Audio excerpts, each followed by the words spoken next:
Moi,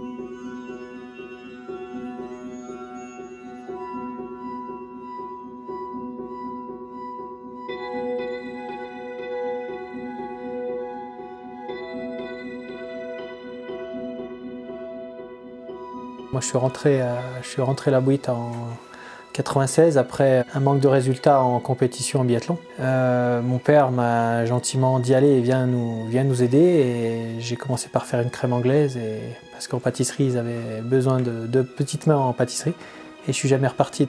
Je suis né à Moutier, à 20 km de Saint-Marcel. Toute la famille habite dans le village de Saint-Marcel. Et après, j'ai toujours dit à mes parents, jamais je ferai ça, quoi. Jamais je viendrai avec vous. Alors, j'en ai pas souffert du tout. J'ai vraiment eu une enfance très heureuse, très normale, très nature, que ce soit les gens qui m'entourent. Beaucoup voyagé, j'ai rencontré beaucoup de personnes, des gens d'un autre monde que la cuisine. Et j'ai dit à ma mère, si j'ai le choix, je ferai pas d'hôtellerie, quoi. J'étais plus habitué à être à l'extérieur et profiter de nos belles montagnes et que je connais très bien, plutôt que les cuisines qui, pour moi, étaient un monde familial, mais qui n'était pas une fin en soi. Et aujourd'hui, le sport m'a permis de manager, c'est des grands mots, c'est des choses, nous on est beaucoup plus simple que ça, mais au moins de s'entourer de personnes qui sont sensibles à notre art de vivre et qui le font partager à nos clients. Et ça, pour moi, c'est plus important qu'un CV. Moi, je suis très rigoureux, j'ai besoin de comprendre, j'ai besoin de maîtriser.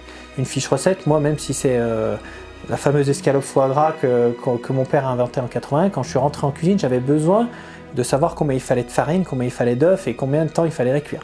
Donc on règle les derniers détails quand on la déguste, mais la fiche recette, moi j'en avais besoin, et ça, c'est des choses qui n'étaient pas en place. Quand on s'entraîne et qu'on sacrifie quand même une partie de son temps, voire une très très grosse partie de son temps, physiquement, mentalement, à la rencontre des autres et faire des choses sur soi-même en fait. La compétition, c'est vraiment une chose personnelle, c'est-à-dire que vous vous battez contre vous-même, et une fois que vous avez atteint votre maximum, et si les autres sont meilleurs que vous, finalement vous n'arriverez pas à les rattraper parce qu'ils sont plus forts que vous. Après, l'avantage que j'ai peut-être eu avec ça, c'est la ténacité, et ça c'est vraiment quelque chose qui est très propre aux sportifs. On doit avoir développé en fait un dépassement de soi-même qui n'est pas commun à tout le monde, quoi. J'ai deux garçons, Oscar et Calixte, et j'ai mon premier qui a attaqué la cuisine en septembre il y a un an, qui a été piqué par le virus, lui, et qui a vraiment décidé de le faire. En fait, c'est ce que moi j'ai pas voulu faire. Pour mon père, c'est quelque chose d'assez génial de voir que la maison est entre bonnes mains, et que peut-être pour le futur, on sera à ses côtés, et son premier supporter, ça sera mon père.